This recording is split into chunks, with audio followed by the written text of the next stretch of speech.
at Minneapolis Institute of Art.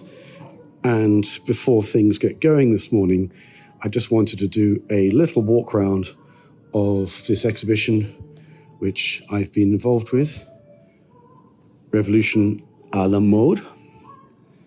And this was inspired by a fashion magazine from the 1790s, 1790 to 1791, called Le Journal de la Mode et du Goût. And each volume, each issue, would have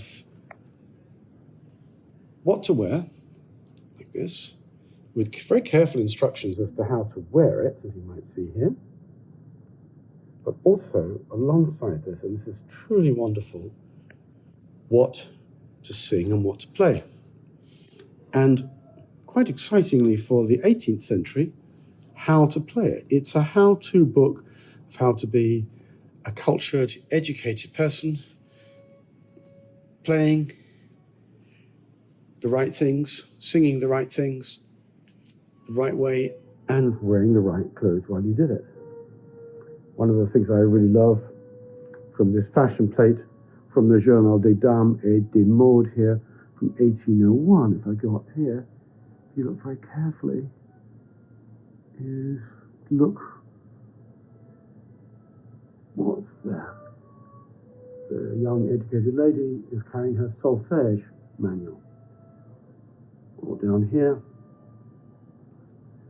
from this 1802, a guitar, oddly redolent of the pose of the lute player in Orazio Gentileschi, lute player that I was playing alongside last month, in Washington. Of course, around me here, of course, there are the voices of the players, the musicians I really love, such as Viotti. Our music is part of the exhibition, not just in terms of what you can hear playing. We made a recording with Eloise Bernard and Julian Perkins of arias from the journal. There's a beautiful French harp here by Croisillon, Père et Fils. Croisillon was very much celebrated by Stephanie de Genlis, who we're going to be talking and playing about next week when I'm here with the harpist Amy Nam. And many of these people, of course, knew violinists such as Viotti and Mestrino. If I just nip along here a little bit, this wonderful portrait by Elizabeth Fischer-Lebrun was painted by Viotti's best friend.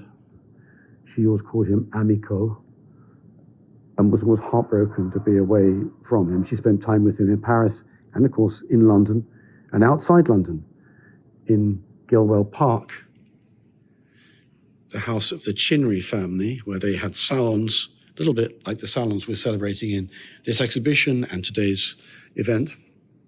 Gilwell Park today, of course, is the headquarters of the World Scout Organization. So when I first visited there as a cub, a Cub Scout, I little thought that I would have an association with it because of my fascination with the music from this period. One of the composers we're celebrating